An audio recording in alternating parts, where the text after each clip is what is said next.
What's up mga boss? Good day sa inyo. Motoplex nga pala. So today mga boss, meron tayong gagawin ngayon. So gusto ko lang itong gawin ng vlog para may pakita ko sa inyo. Saka para makita nyo na din kung ano yung mga nangyayari sa motor ko. So ngayong araw mga boss, meron tayong makakapalitan ng kaha. Yung Mio 1 ko, yung kulay blue, isaswap natin siya sa Mio 1 kaha na silver. So yung kapalitan ko na yun mga boss, yung tropa ko lang din. So kami lang din yung magpapalit. So gusto ko kasi talaga mga boss yung silver dahil ayun yung parang kakulay na nakalagay sa may papel ng motor ko. Kasi mga boss, yung silver na Mio 1 parang gray siya, na glossy, parang ganun lang siya. Eh yung nakalagay sa papel ng motor ko gray. Pero matte talaga yung dating kaha ko. Pero ang alam ko kasi mga boss pag ganun na kulay matte yung kaha mo, pero nagpalit ka ng kunyari yun nga yung gray, nagpalit ka ng gray na glossy, ang alam ko okay lang. Di ko sigurado pero yun yung alam ko. Kahit basta magkamukha ng kulay, walang problema kung matte siya or yung glossy siya. So kung tama ako, comment kayo sa baba mga boss. Hindi ko din sigurado, may nagsabi lang din sa akin. So ayun nga, tropa ko lang yung kapalitan ko mga boss. So pupunta siya dito sa amin, dito kami magbabaklasan. Magpapalitan kami, papakita ko sa inyo mamaya. Tapos mga boss, mag-a-add na lang siya ng onte kasi yung kaha ko mas bago, saka mas makinis. Pero ayoko man ipalit mga boss, kaso yun talaga yung gusto kong kulay, yung silver. Alam niyo yan mga boss, pinaplano pa lang natin dati na mag-convert tayo.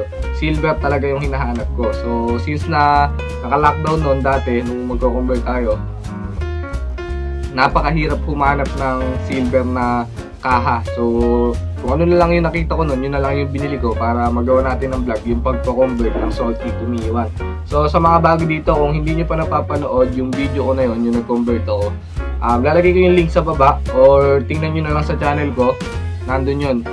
Salty, kinonvert natin ng Mio 1. So detalyado naman yung vlog ko na yun, ipakita ko naman lahat kung paano yung gagawin. So may mga ilan lang na hindi ko masyadong naipakita ng maayos. Pero sure ako makakatulong yun. Pag gusto nyo mag-convert, kung nakasalty kayo, gusto nyo mag-Mio 1. So ayun, hihintayin ko na lang mga boss yung tropa ko. Punta dito sa bahay. Ang init. Hintayin ko dito sa bahay para mapagpalit na namin. So ayan mga boss, update ko na lang kayo mamaya. Pag nandito na yung tropa natin, papakita ko sa inyo yung kaha, kung paano yung gagawin namin pagpapalitan. So, yun, mamaya na lang mga boss. Maraming salamat sa inyo mga boss. Sobrang solid nyo. Lalong-lalo na sa mga boss ko na nag-PM sa akin. Kinakamusta ako kung kailan ulit ako mag-upload. Yan, ba't daw hindi na ako gumagawa ng video. So, ngayon, yan, promise mga boss. Basta may maigo-content tayong maganda, gagawa ko na agad ng video. Para makapag-upload tayo ng madalas. Para may mapanood kayo kahit paano. Maraming salamat mga boss. So, mamaya na lang mga boss. Peace!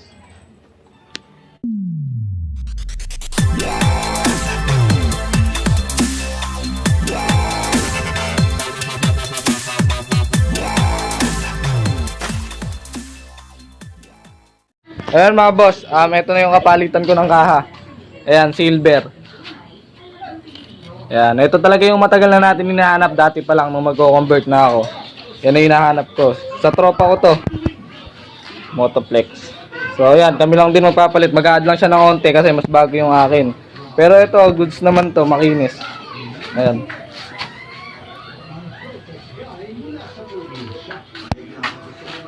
So ayan, pakita ko na lang sa inyo mga boss kung ano yung mga tornilyo nung kaha para alam nyo din kung ano yung mga kailangan tanggalin na tornilyo pag magbabaklas kayo ng kaha nyo. So eto, dito sa Kowlin muna tayo. Dito sa Kowlin mga boss, 4 na tornilyo lang yung babaklasin nyo.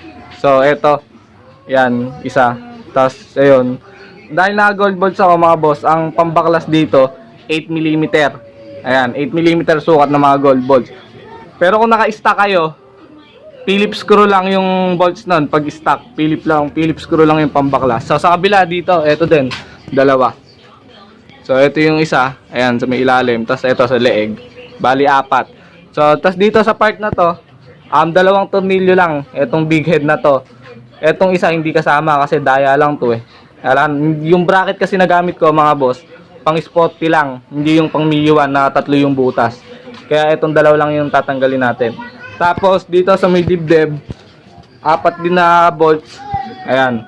Isa, dalawa, tas dalawa sa kabila. Tas dito sa ilalim, ayun, meron dyan sa ilalim na isa. Yan, meron dyan. So ayun, ayun lang yung kailangan yung baklasin para matanggal nyo tong harap na to. Tas dito sa fender, sa front fender natin, kailangan baklasin natin tong mags. Hindi natin matatanggal tong fender pag nakakabit yung mags. Yung bolts kasi na tong fender nasa ilalim. Yan, ayun makikita nyo. Tatlong G's yung sukat nyan, tatlong 10mm. Yan, kailangan baklasin nyo muna to. Yung ehe ng akin, yayamanin.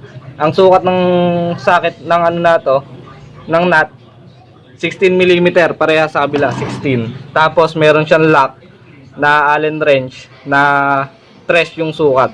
Pero kung stock na ehe gamit nyo, ang sukat nun 17 sa 14. 17 dito, 14 sa kabila. Ito yan. Ito yung stock ng ano ehe. 17 tas yung sa kabila 17, ito yung 14. Yan. Yun lang yung kailangan yung alisin, yung ehe lang para matanggal tong mags. Tas babaklas nyo na tong fender. Dito naman boss, sa may taillight cover, meron dalawang bolts dito yan. Ayan. Yung sa akin na yan, walang kinakapitan na bracket. Kasi pinutol natin yung bracket dito. Kasi naka-salty ako, kinumbert ko lang to. Ngayon yung bracket ng salty dito na dalawa, tatama siya dito pag hindi natin inalis. Kaya yun, inalis ko muna. Pero kung kayo mga boss, naka-salty kayo, tapos magko-convert kayo, huwag nyo na lang putulin. I-bend nyo na lang siya papunta dito. Yan. Diba, dito yung bracket, tapos bebend nyo na lang pa ganun. So ayan, naka-nut lang yan. So nilagyan ko siya ng tornilyo para kahit papano itong taillight cover nakakapit pa rin dito sa side pairings natin na dalawa. So dito sa side pairings mga boss, ang tornilyo na to 5 dito sa U-box, tas sa may footboard, tas 3 dito sa ilalim. Yan, sa rear fender natin yan nakakapit. Bali ayan lang yung kailangan yung baklasin dito sa may gawing likod na kaha. Yan. Bali 5 tapos yung dalawa na yon. Kung stock yung bolts nyo dito, Phillips screw lang din yan mga boss. Dito din, mga Phillips screw lang yan kung stock. Pero dahil nga naka gold bolts tayo, 8mm yung mga yan. So ayun, babaklasin na muna namin to mga boss. Ayun yung kapalitan ko para may pagpalit na namin yung kaha. Tapos mamaya papakita ko sa inyo etong kaha na to, ikakabit natin dito sa motor ko. So ayun, ganun na lang mga boss. Sa time-lapse ko na lang yung pagbabaklas namin, hindi ko na ipapakita. Madali lang naman baklasin. Basta alisin nyo lang yung mga tornilyo. Tapos, lagan nyo lang ng konting puwersa. Matatanggal nyo na yung mga kaha na yan.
Ayan mga boss, okay na. Itong kaha ko, naikabit na sa motor ng tropa ko. Ayan. Pati yung fender, pinalit ko na. May tabas. Ayan yung akin, yung dati. Ayan, okay na. Naikabit na namin yung kaha sa motor niya. Ito na yung kaha ko, nasa iba na. Tapos, yung kaha ko, yung kaha niya, ito na yung sa akin ngayon. Ayan. So, kakabit na namin. Ito, yung fender, kinabit ko na. Ayan. Ayan yung mga issue, yung mga dents na yan. Pero maliliit lang naman, di naman malaki. Ayan. Nakabit ko na din yung mags. So, kabit na natin mga boss. Yung kaulin. Tapos yung isa nandito harap. Kabit na natin. Tapos saka yung nando sa likod. Kabit na natin. Entro po. Boy, ay ka boy. Yan, tara mga boss. Kabit na natin. Ito. Yung kaulin. Tayong headlight. Tara mga boss. Kabit na natin yung kaulin. Nakabit ko na din yung ilaw.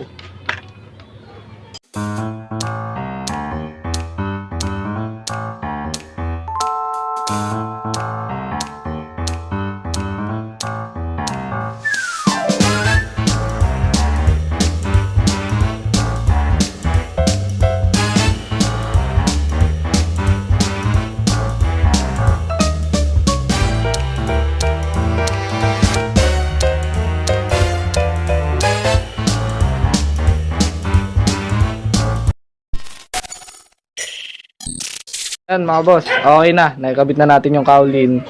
Tapos, kabit na natin yung nandito. So, tara, kabit na natin. Ika na munang ika na.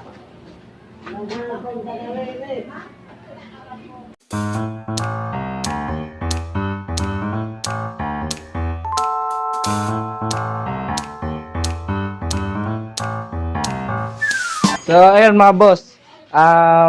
Tatanggalin ko muna yung dibdib kasi meron nangyari sa akin kagabi eh. Nagka-problema. Sa ako na lang sa inyo ikikwento mga boss kung ano nangyari. So, ayan, papakita ko na lang sa inyo. Yung dibdib ko na yan, wasak yan. Binibita. Inumpa mo. So, tatanggalin muna natin itong dibdib para maganda tingnan. So, tatry lang natin. Maiba naman. So, ayan, babakasin ko muna yung dibdib mga boss. Tapos bago natin to itornilyo. So, ayan mga boss. Pati yung footboard. Tinanggal na namin. Wasak eh, oh. Sa ako na nagkikwento sa inyo ano yung nangyari. So, ayun. Tinanggal ko muna yung footboard. Tapos yung dibdib. Yung footboard kasi mga boss. Ay, yung dibdib kasi boss. Bitak din. Ayan mga boss. Bitak. So, skeleton muna natin yung motor ko ngayon. Maiba lang. Pag nakabili tayo ng dibdib, footboard, bangka, araro, sa ako na lang ibabalik. Ngayon, ganyan muna siya. So, ito, kabit na natin to.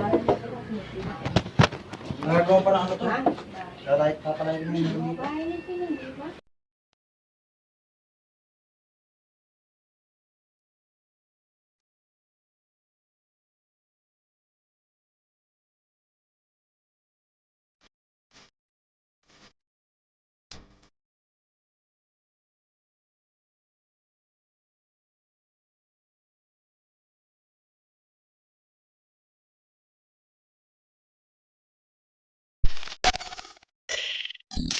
Boss, okay na dito sa harap. Ay, kabit na namin. So, dito naman, side flarings, tapos yung taillight cover, kakabit na namin. Bira! Sana mo!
So, ayan, what's up mga boss? Tapos na natin ikabit yung kaha ng aking motor. So, bagong kaha na. Kaya lang madilim. So bagong kaha na yung nakakabit sa atin ngayon, which is yung silver na talagang gusto natin. So eto pa kasi talaga dati pa yung inaanap ko na kaha. Nung bago pa lang ako mag-convert nun, silver talaga. Para kahit papano, parang gray lang din siya na same nung nakasulat sa may papel nitong motor ko. So ayun, kaya nung yung tropa ko gusto niya ipalit, kinuha ko na din silver. May mga konting issue lang, may mga konting dents, pero okay lang naman. Hindi naman ako ma-active sa kaha, hindi naman ako maselan. So, ayan, pakita ko sa inyo mga boss yung motor. So, eto na siya. Ay, kabit na natin. Ito yung kaha. Ayan na yung kaha mga boss. So, gigising ko lang mga boss, kinabukasan na to ha. Yung kahapon namin to ikinabit. So, ngayon ko na lang nagawa ng video na ipakita sa inyo na nakakabit na yung ating kaha. So, ayan. Ano siya mga boss. So yung footboard niya, mapapasin niya tanggal. Tanggal yung footboard. Kasi nawasak yung footboard ko. May nangyari sa akin nung isang araw. So saka na lang natin pag-usapan yun. So ito, mapapansin nyo. Yan. Ewan ko kung kita eh. Pero biyak yan. Tapos ito pa. Yan, biyak. Katangahan. So ayan. Tinanggal ko muna yung footboard kasi sibak siya, pangit tingnan. Tas kahapon sabi ko na yung dibdib sa atong araro tatanggal muna. Kaso etong kaulin, malakas ang vibrate, wala kasing kapitan. Yung dalawang bolts lang sa harap yung nakalagay. Kaya nagba-vibrate, baka mabangal. Kaya kinabit ko yung footboard sa itong araro. Etong dibdib kinabit ko sa itong araro. Etong footboard, yun na lang yung hindi ko kinabit. Kasi yung footboard talaga malaki tama. Wasak. So maya pakita ko sa inyo. So ayan, ito yung harap. Yan, diba? Pogi. Ganda, maganda. Ito lang yung mga issue niya. Ayan. Ito, may gas-gas. Tapos dito sa cowling. Ayan, may gas-gas din. So ayan.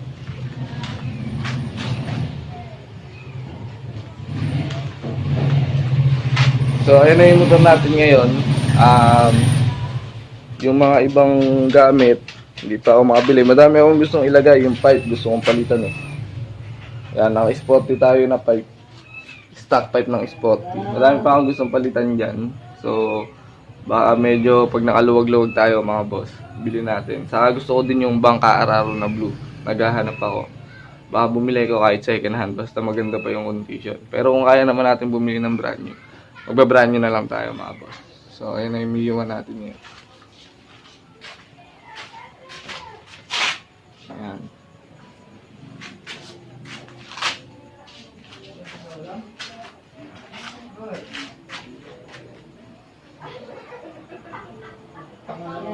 So, pakita ko sa inyo mga boss yung footboard. Mga boss, ito yung footboard. So, ayan, nakita nyo. Kalaki yung wasak. Ito yung sa kabila, yung bo. Tapos ito nawasak. So yan, kaya tinanggal ko muna. Kasi pangit tingnan pag may wasak. Bibili na lang tayo ulit ng bago. Siyempre, para mapalitan. Pero depende, tatry ko i-lighten. Baka maganda yung kalabasan. Baka tabasin ko dito. Pag ganyan, saka dito sa kabila. So hindi ko alam kung ano gagawin ko dyan. Kung bibili ba ng bago o ano.